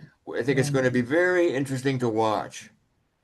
And Yeah, I mean, it's hard for these parties to leverage people into their, once people pick, it's like picking a sports team. You're not going to go pick the other sports team and defect. Um, it's a, but I think the thing is that it's not a matter of people. Uh, I think more and more people are going to get disenchanted with and want change, and it's up to the Democrats to have a good message in next elections. well, there you go too. There's that too. They need to have a different Nobody's happy with message. the Democrats right now, That's right. and And so I they think make they're their all bed. honest too. I think they're all meaning the best. I think they're all motivated the best, you know. I mean, I follow it pretty closely, and I think they're really good people, the people that are Well, the they're Democrats. the party that cares and wants the middle class to do better and the poor to do better Hmm. and tax the Republicans and it's not the Republicans but the wealthy people, Republican or Democrat, and that's a story that America should, if it's told right, middle class America and people that immigrants and people that are more low income, they should be able to get that vote back 100% or back to 90 something percent instead of the 70% that they've lost 20% of voters in that area, Hmm. and they should be able to tip that back, and they just need to have a clear message. They're not good at having a good clear message, and that's why they lost this last time. They were just saying we're not Trump, thinking that would be enough. That's a bad message. Well, because Trump was lying through his teeth throughout the whole No kidding. campaign, and he's Yeah, going but against everything he promised And so after they this all yeah, voted for him. this is a lot of to do with the, you might say, the general intelligence of the right wing. I mean, I don't like left wing well, and right wing as terms, but um, I think that that he was I that they agree. were so easily to be fooled by this guy. Yeah, Really, really. I mean, there's political party and so on, but there's also a level of intelligence that may be really an issue here. I don't think so. Um, and it's like not all Americans oh, are the I, same level of that. people who are not very educated definitely do not like change, and Hmm. people who are simple-minded, um, they want things like they used to be because the world is, this era of growing technology is very complex, and people, and that's what the conservative party is about. That's the conservative tend to want the old traditions. They're traditionalists, and the left is more, you know, they're not. I don't think of so much as Democrats as people who are progressive and want change and want positive change, and change is something that is very scary to a lot of people, But and right now, Mitch, it's Trump that's feeding the change. It's Trump Well, that's because he's changing everything that has to, He's that is like yeah, sacred in the American and government and the that's, American yeah, world. He's yeah, changing, yeah, he's so that may changing. backfire on him. just Actually, might. it's the opposite. He's gonna break things up in a way where we can reshape things in the future. There's no question in my mind. I, And I that's a love. lot of, I hope you're right. I hope you're I just right. say I love his destruction of the East Wing because it's a great physical metaphor of his whole campaign. Right, destroy America democracy. yeah, Let's he lied. tear down the White House. He lied about the ballroom not going to Yeah. Right. affect the East Wing, and he just, that was a Did you see bald faced lie. the gold ballroom? Oh my God, the guy is gold crazy.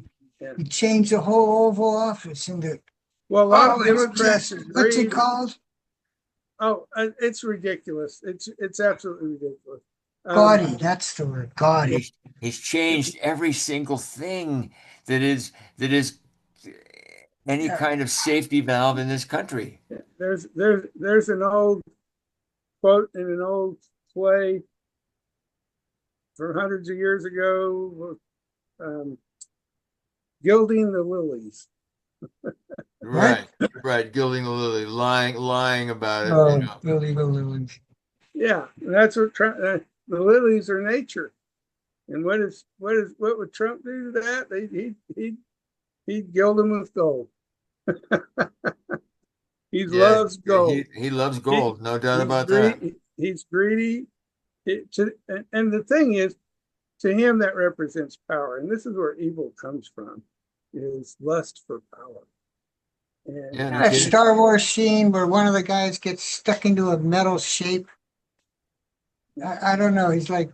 He's become metal in Star Wars. I just thinking of Trump being covered with gold and he can't move. yeah, everything about Trump is, is to completely have power or create a powerful image that he's in control because he's so powerful. And everything he does, you can trace it. If it doesn't make sense, think of it in terms of that, and it makes sense, no matter how stupid it looks, And it's like, how can he really be doing that? And because it gives him power, and it gives him the appearance of power. And what a, I mean, that's just that's what a weakling wants. Well, Somebody that's just, true. That's Yeah. true. But he's and he's a narcissist that yeah. is So he doesn't care what affects people, other people. no kidding. No kidding. Okay, boys. Um, This it's has been good, Phil. 8 We got minutes our to 2 hours in, just yeah, about. got our two There's Yeah. hours in.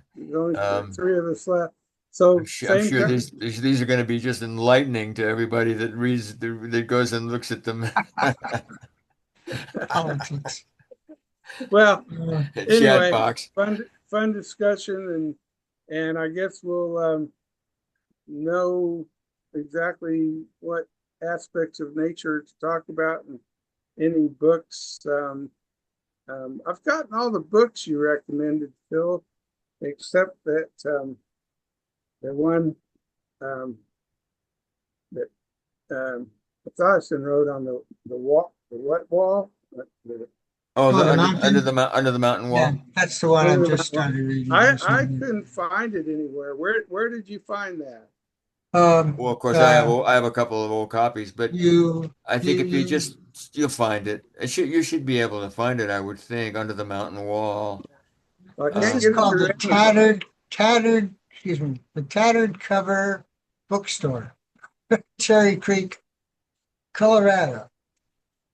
Really, Cherry Creek, Colorado. No, I see Cherry Creek. It says underneath the bookstore. Yeah. The town it says Denver. Yeah, internet Okay. store.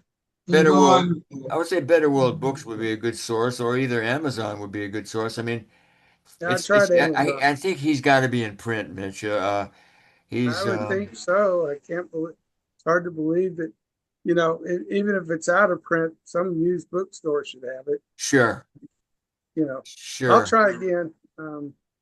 But otherwise, I've got a good collection going of different Yeah, things. it'll take you back to the Stone Age. It's the most amazing thing for those guys to go to Papua New Guinea, and it's just like a kind of an archaeological trip. Only you actually did it physically. You actually went there for a couple of seasons, You saw it and alive instead of buried. Yeah, They went there and it was still alive and happening. It's not like digging, like what you said, Phil. It's not archaeology, but and Phil, did you see that movie that Noam Chomsky made about Timor and that whole area? Um, well, you mean what whole area? well, the islands in the Indonesian uh, area, Papua New Guinea, things like Oh, that. linguistically. And well, I mean, he started off as a linguist and he became a social reformist. Sure. And that I was first knew him, Mitch, as a linguist. right. And that's what And he one was of the the most things, famous linguist in the world at one time. yeah, and one of the big things that I learned from him in that regard is that how we are born already knowing how to handle the language. Uh, Yes, he had what he called um, LAD, language acquisition device that everybody yes, was born with it. That was yes. Ooh, his theory. Matheson. No, this is Maybe. Noam Chomsky, Oh, the It's great it's liberal thinker. and that's neuroscience has come a long way since then. A lot of what he thought was disproven, but a lot of its concepts still hold. And on that, but nevertheless, he got off into political activism and spent most of his life, Sure, sure. second half of his life, doing uh, social Yep, justice yep, things. yep. And one of them was he made a movie about 30 or 40 years ago and going into the cultures of Timor and other those areas there, Papua New Guinea and stuff, and showing what these awful effects were from big corporate American corporations going in there and Hmm. doing all kinds of, you know, What's it called? oh, it's got a very, I can find it. yeah, it's got a very good name, and I can't remember. There's a little irony to it, and uh, but it doesn't refer necessarily to Timor, but it's something about covering up the truth, more or less. Hmm. What the So title where's is. the island? two more. I think Timor is the Oh, island. Quemoy? Timor. Oh, Timor. East Timor. Correct. Yeah, which is a colony of Holland Dutch. Yeah. Um, yeah, East Timor was a big. That's right. That's right. I knew he. That's right. I remember he did write about East Timor, um, Yeah. which is now independent. Um, that's good. I'll track that down. I've been reading. I mean Um, that might be a good movie for people to watch for this group. Even. yeah, it's a documentary, I guess, huh? Kind of. Yeah, more or less with his commentaries and so forth. Oh yeah, I'll track that out. I'll get that. I'll get that. I want to watch that. Okay, my Okay. Well, man. just one question. Great to see you guys. Go, yeah, Mitch. Yeah, Frank. The first Matheson book I read was Far Tortuga. Did Far you, Tortuga. Yeah, Far Tortuga. yeah, did you assign that in your class? Because I think that's where I read it. I recommended it to you. Um, Yeah, I remember reading it. I did teach it once, but it was way after you. Okay. It wasn't written when you were my student in the early 70s. It was written sometime in the 80s, I think, and and Read it then, though. I'm pretty sure it was written in the early 80s because it's when I knew him, but by that time I knew him, you know, Yeah. and I'm pretty sure I could go out and I could go out and look right now if you wanted me That's to. all right. That's no big Um, thing. I just thought I'd mention that. but it's a great novel. It's a Very, great very novel. interesting. Yeah. I think At Play in the Fields of the Lord was earlier. Um, he wrote that book maybe in the 60s. Yeah. Um, and and of course the earlier novels too, military story, war novels, stuff like that. But yeah, Far Tortuga is the most one of the most exciting books that I've ever taught or read. It's the style of doing it was innovative, you know. Yeah. I Yeah. mean, There's a uh, language, huh? He is a native. oh yeah, like modern time, man. Yeah. Remember that was what was his name? Shorty or Speedy? Uh, Speedy. He's the hero of that book. Um, and yeah, it's a tremendous I book. should go back and see if I can. Very But by the way, the Noam Chomsky film I'm talking about, uh-huh. it's called Manufacturing Consent. Oh, I remember that title. Yeah, Yeah. Manufacturing Consent. Yeah, I don't think I ever watched it though, Mitch, or maybe years ago. Could have been. 1992, 30 years ago, 33 years. Yeah. Manufacturing Consent. Yeah, Yeah. And that's a perfect book for a linguist also, yeah. with all the twists of language that would go into Right, it. right. It's got, yeah, he's got that ironic title to it. Yeah, Manufacturing Consent. Right. Okay, Okay. 6 o'clock. All right, Ann hasn't come home with my dinner yet. Oh Okay. my God. all right. 2 hours exactly. See you next time. Okay, love you guys. Adios. Be Hey, well. great Phil. Thank you, man. Yeah, thank Take you. care. Talk to you Okay, again bye-bye. soon. Bye.